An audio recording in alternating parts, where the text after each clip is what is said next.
Hoy vamos a hablar de desarrollo de software. En el desarrollo de nuestra profesión como ingenieros, nos vamos a encontrar en forma permanente con procesos. Nuestra función como ingeniero va a ser distinguir los procesos, interpretarlos, entenderlos para después poder pasar a una mejora. Dentro de los procesos va a haber grandes cantidades de clasificaciones, pero nosotros nos vamos a interesar en una clasificación muy particular, que es aquella clasificación de procesos que se van a realizar por única vez. Es lo que comúnmente se denominan proyectos. Dentro de lo que son proyectos, nosotros vamos a considerar lo que es el desarrollo de software o el proceso de software. Dentro de lo que es proceso de software, vamos a entender que el desarrollo del software es una actividad cuyo propósito es transformar ideas, necesidades y recursos en un producto software. El software se desarrolla por personas que deben estar motivadas y capacitadas para hacer su trabajo. Se debe emplear como proceso, como guía de transformación, y se debe ayudar a través de herramientas que faciliten el trabajo. El software como producto se desarrolla de manera gradual, no se desarrolla de una sola vez. Cada versión de software es única y se obtiene como resultado de la ejecución de un proyecto. Cada proyecto involucra personas que son responsables de la transformación de los requerimientos en el producto final. El proyecto utiliza un proceso que define las actividades que se llevarán a cabo para alcanzar los objetivos. El proceso de desarrollo de software se lo denomina habitualmente ciclo de vida o ciclo de vida del producto.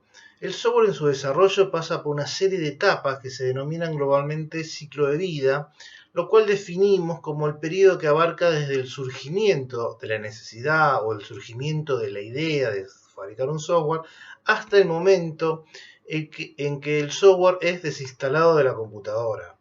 El ciclo de vida establece el orden de las tareas correspondientes al proceso software. A lo largo de todo nuestro estudio vamos a ir diciendo en forma permanente que el desarrollo de un software es algo que en general no se termina, es algo que se abandona.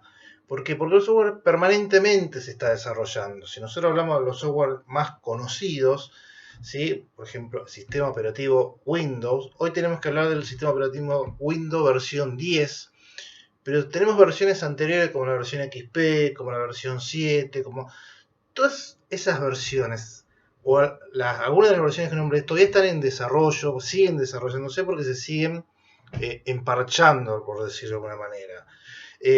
En particular, la versión de software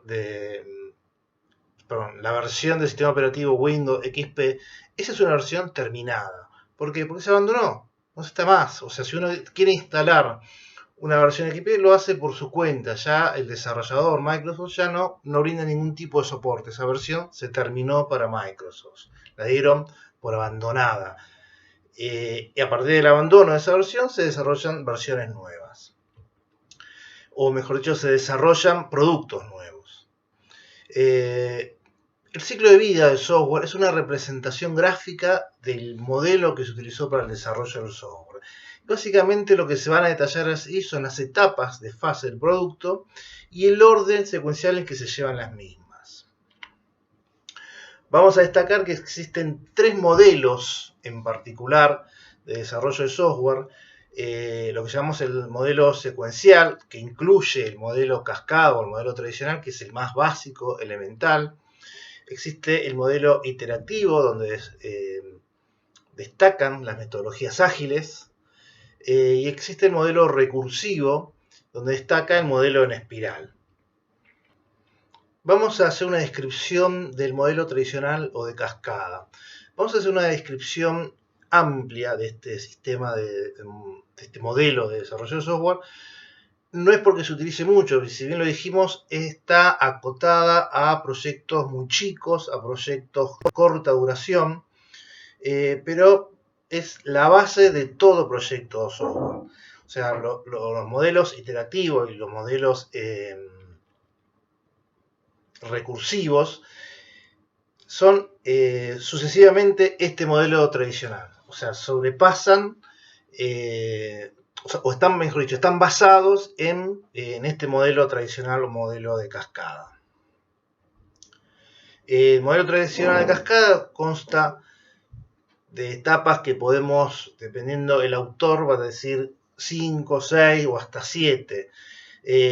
Yo acá estoy haciendo una versión de 6 etapas sólidas y una primera etapa que se podría decir que no la estoy considerando, pero la voy a nombrar, que es la etapa donde surge la idea o donde surge la necesidad. O sea, nosotros cuando vamos a hablar de desarrollo de software, vamos a hablar de software hecho a medida. Prácticamente el 90% del software que existe está hecho a medida. Las grandes empresas de software como Microsoft o Google representan un 10% del software que se fabrica. ¿Sí? Por eso vamos a hablar de que el gran porcentaje del software que se fabrica está hecho a medida. Nosotros nos vamos a enfocar en eso. El modelo tradicional cascada, insisto, yo siempre va a iniciar, como cualquier proyecto, en una idea o en una necesidad, y luego vamos a hablar de 6 etapas. La etapa de análisis, de diseño, de desarrollo, de pruebas, de despliegue y de mantenimiento. El modelo tradicional o de cascada, que también es llamado ciclo de vida clásico, se basa en un enfoque metodológico que ordena rigurosamente las etapas del ciclo de vida del software. Esto sugiere una aproximación sistemática secuencial hacia el proceso de desarrollo que se inicia con la especificación de requerimientos del cliente y continúa con la planificación, el modelado, la construcción, el despliegue para combinar con el soporte de software en funcionamiento.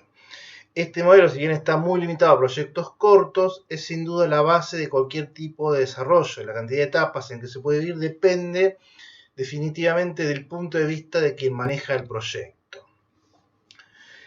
La etapa de análisis, también conocida como etapa de requerimientos, es la etapa en que se realizan reuniones y entrevistas con el cliente o con el interesado o con la persona que va a formar parte o con el usuario, lo que habitualmente se denomina stakeholders, que es la parte interesada, ¿sí? Y los desarrolladores, que son los que van a fabricar el producto. Esta es la etapa en que los desarrolladores deben comprender el problema y donde se debe obtener un listado de todos los requerimientos y se debe definir qué es lo que se debe desarrollar. O sea, se debe definir el problema y se debe encontrar la solución general del problema. Para poder obtener el listado de requerimientos, se deben realizar distintas técnicas para poder obtener la información que se necesita. En general, la información que tiene el cliente no es algo que lo tenga documentado, no es algo que lo tenga escrito en manuales, sino es algo que lo tiene en su experiencia, en lo que se denomina habitualmente en su expertise. Este listado de técnicas que vamos a describir ahora pasan por diferentes niveles para refinar el detalle de lo que se debe obtener y poder nombrar, vamos a poder nombrar las siguientes. Siempre se va a arrancar con una entrevista cliente y desarrolladores o usuarios y desarrolladores.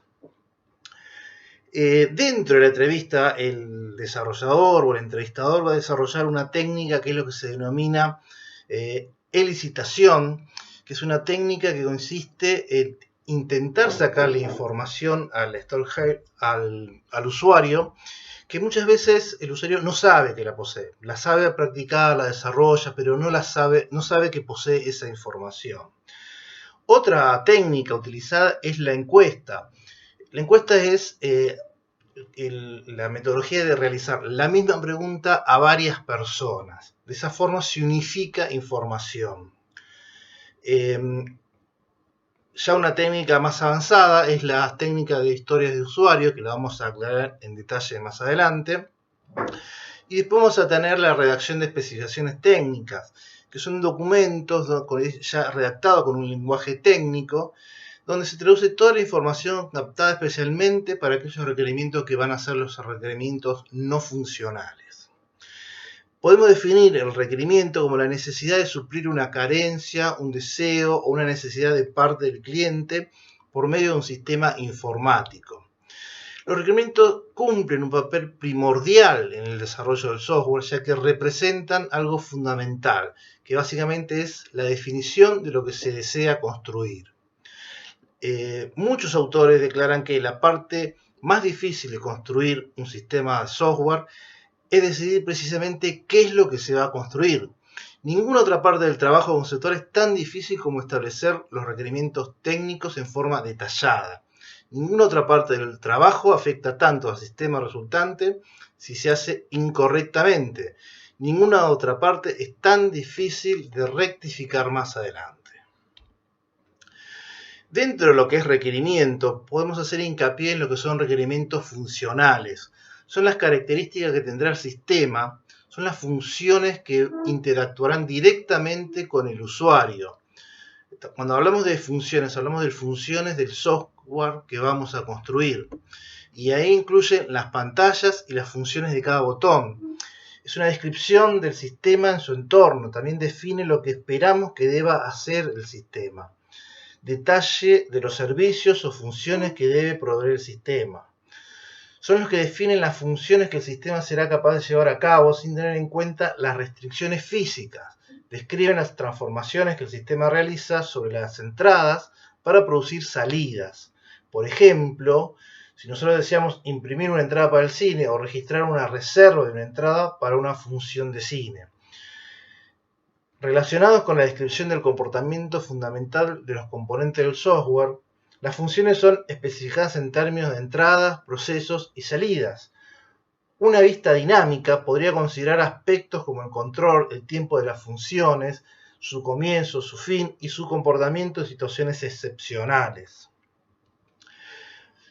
También tenemos los requerimientos que vamos a llamar no funcionales. Los requerimientos no funcionales son las cosas técnicas que el cliente no sabe que necesita, ni necesita saber que las necesita o que existen, pero sí en las cuales, sin esas funciones, sin esos requerimientos no funcionales, no se puede hacer posible el funcionamiento del software.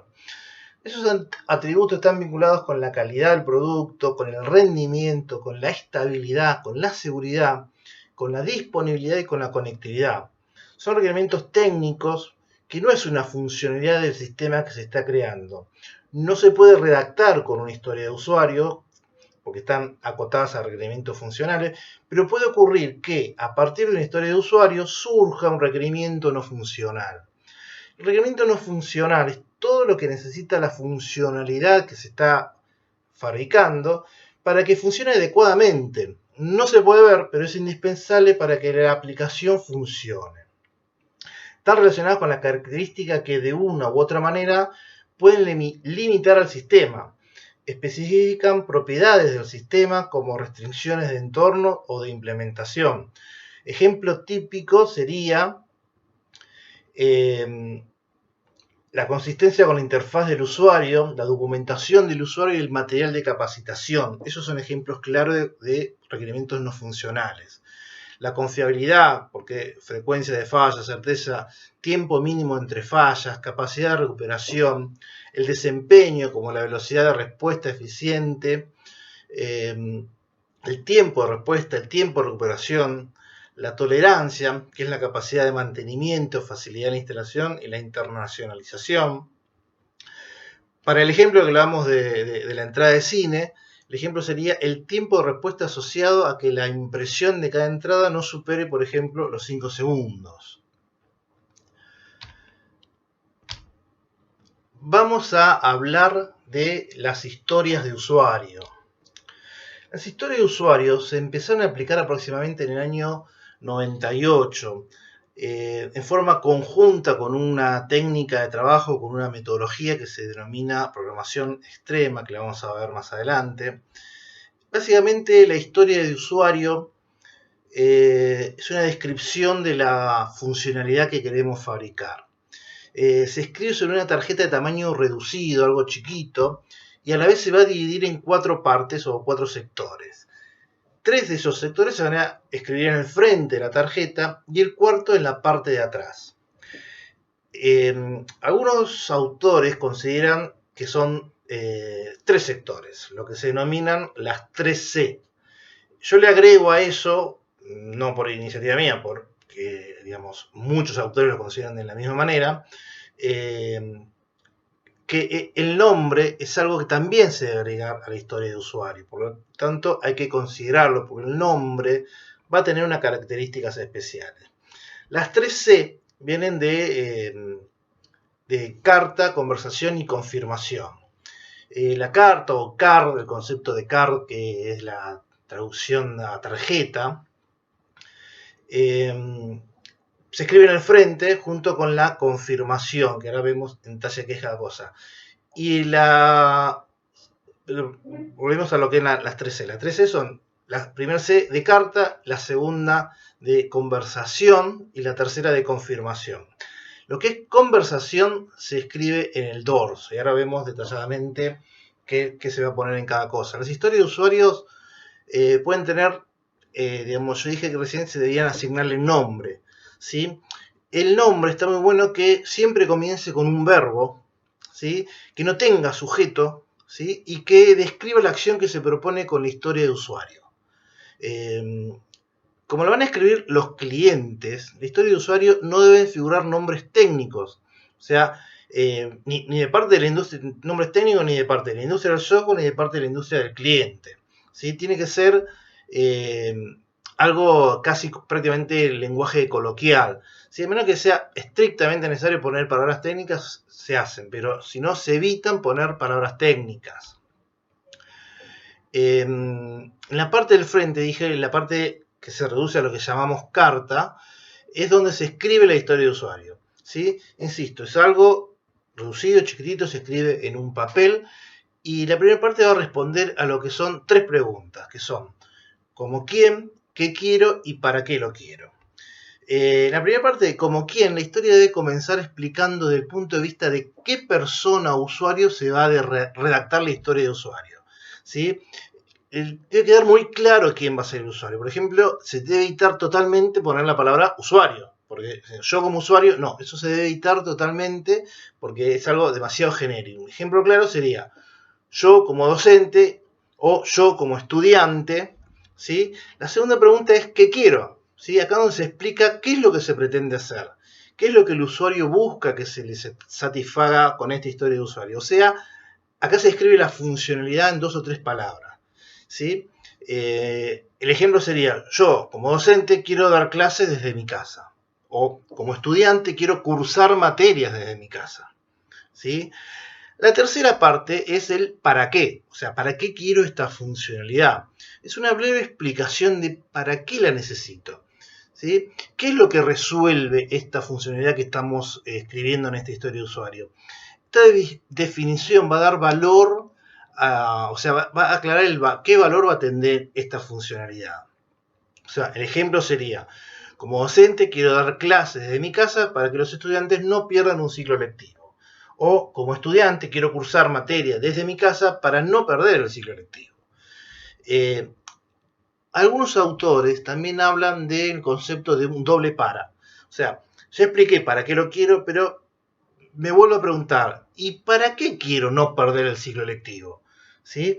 Entonces, esto ayuda mucho a que se pueda establecer prioridades y ayuda mucho también a que estemos seguros de para qué estamos haciendo esta historia de usuario, que realmente tenga valor.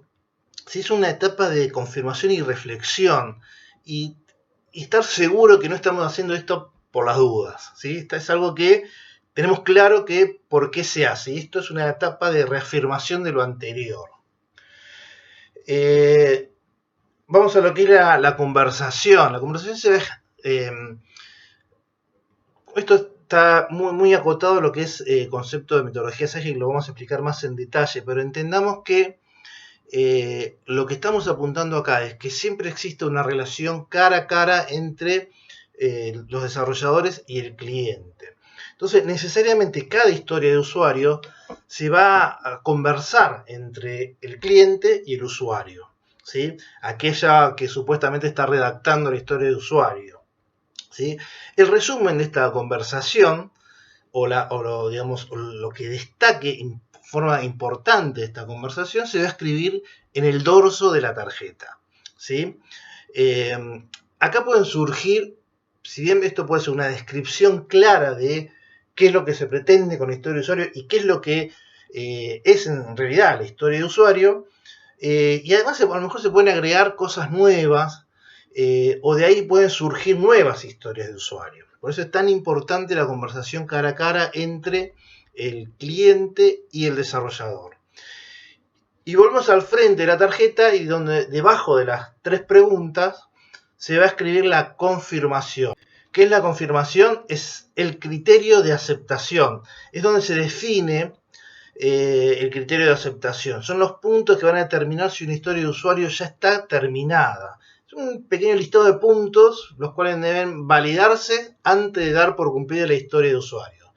O sea, esto es lo que va a validar las expectativas del trabajo. Se debe establecer también, entre otras cosas, el ambiente o las condiciones bajo las cuales se van a cumplir las condiciones que se piden en la historia de usuario y qué resultados se debe esperar a partir de esta historia de usuario. Vamos a entender que las historias de usuario se escriben en forma iterativa, ¿sí? Se redacta una vez todas las que se consideren necesarias, pero luego se van a revisar, se van a seleccionar las que se van a considerar más importantes, las que van a agregar más valor al producto, o las que van a ser más importantes para el usuario. Después se van a analizar las seleccionadas, ¿sí? Se va a decidir si se deben pulir o se deben dividir. Por ejemplo, una historia de usuario dice, no, esto es mucho, en realidad representan 2, o verificar si no hay repetidas, ¿sí? Se va a establecer, si es necesario, un orden de correlación. O sea, ¿qué quiere decir esto? Yo determinada historia de usuario no la puedo hacer hasta que no esté cumplida una funcionalidad anterior, ¿sí? Y lo mismo, hasta que yo no termine esta, no podemos pensar en la siguiente. Las historias de usuario deben ser independientes, tienen que tener independencias entre sí, no tienen que estar dependiendo, o sea, la dependencia tiene que ser de que esté una terminada, ¿sí? Pero esa dependencia tiene que estar claramente definida, o sea, terminada una, empieza la otra, no pueden estar a media independencia de la otra.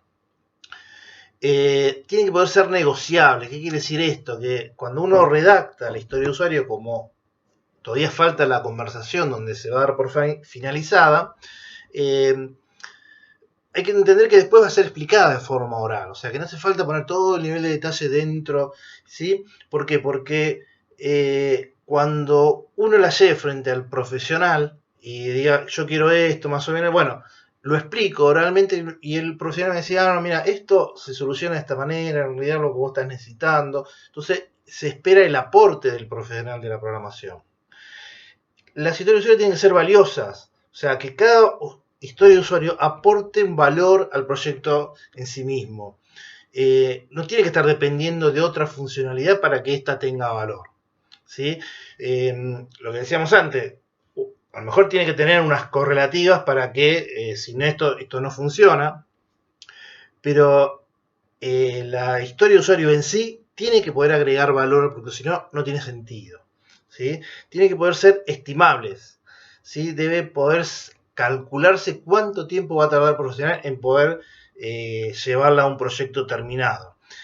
Tienen que ser pequeñas, indefectiblemente tienen que ser chicas, siempre tiene que ser chica la historia de usuario, ¿sí? Y tienen que ser testeables. ¿Qué quiere decir esto? Se tiene que poder de alguna manera verificar que funcione. Si no, todo esto no tiene sentido, estamos hablando de literatura y no de programación.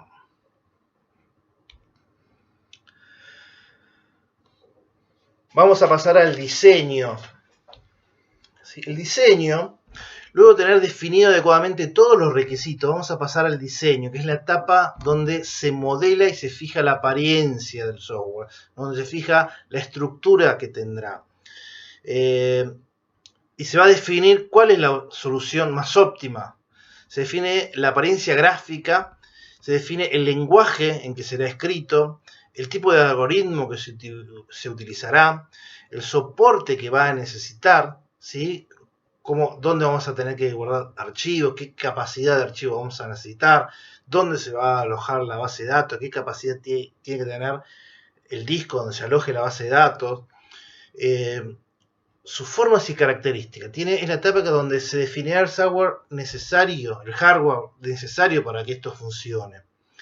Se trata de pensar el programa como si fuese una única estructura general, donde puede observarse las relaciones entre todos los procesos y todas las funcionalidades que van a intervenir. Luego de una segunda parte se pueden ver subestructuras más pequeñas. En esta etapa es muy útil hacer uso de herramientas gráficas para poder el conjunto en forma ágil y gráfica. El ejemplo más claro para poder ver el diseño de un software son los diagramas de flujo y los diagramas de entradas y salidas. Vamos a lo que es desarrollo. Básicamente el desarrollo es la redacción del software, la redacción del código, es escribir el programa, es escribir la solución. Vamos a lo que son las pruebas. Las pruebas es la etapa donde se van a desarrollar todas las pruebas necesarias para hacer que el software funcione como esté previsto. Y se van a destacar tres tipos de pruebas. La prueba unitaria, donde se hacen pruebas de funcionamiento a cada cachito de código que se escribió, ¿sí? A cada funcionalidad, pero en forma separada. ¿Sí? Básicamente estamos seguros que este cachito de código que escribimos funciona.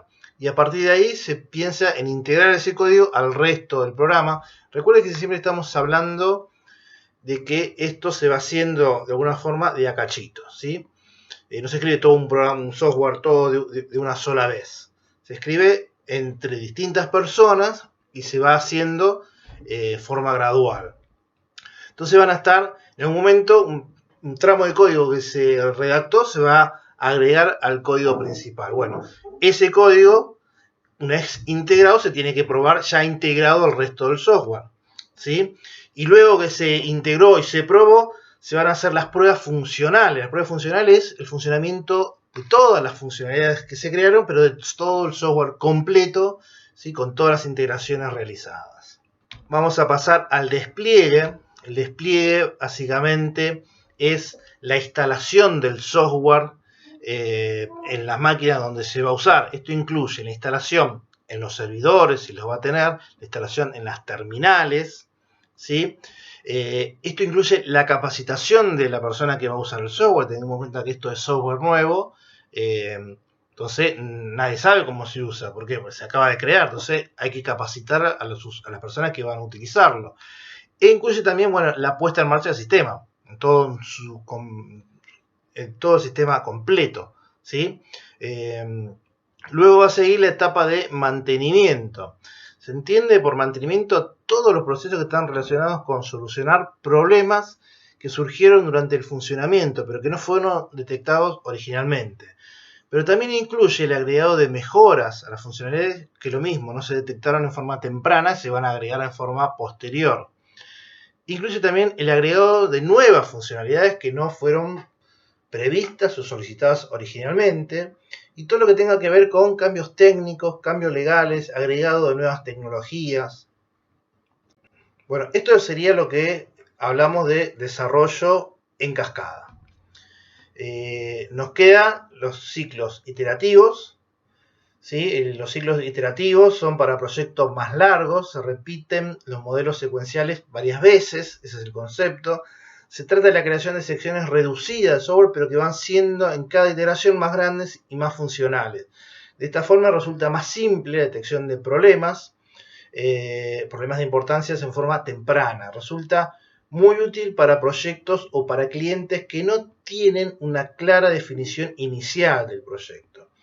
Dentro de este tipo de modelos se van a destacar, o mejor dicho, dentro de este tipo de modelos se incluyen lo que son los modelos de metodologías ágiles, ¿sí? Que ya lo vamos a ver más adelante con mucho más detalle.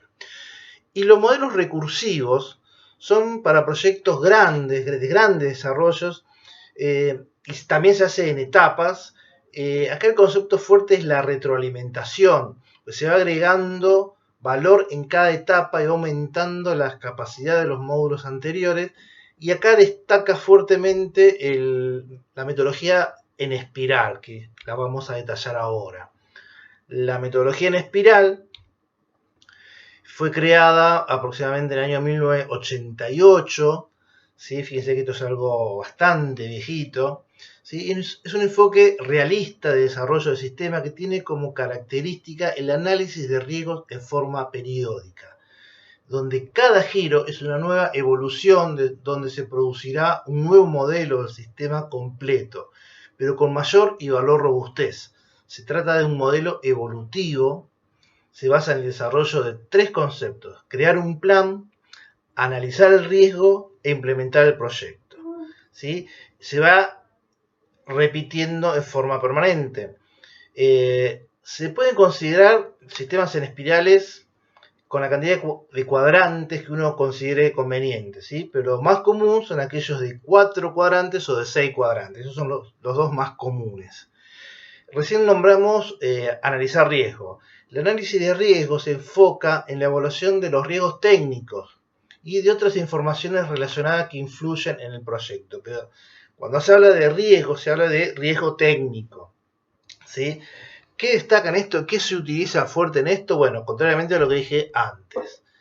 Acá esto se hace fuerte para Microsoft y para Google. Ellos trabajan con esta forma. Ellos permanentemente revisan su software, analizan el riesgo de su software y le van agregando funcionalidades, le van creando, hasta que llega el momento donde dice, bueno, listo, pasamos a uno nuevo y esto lo abandonamos.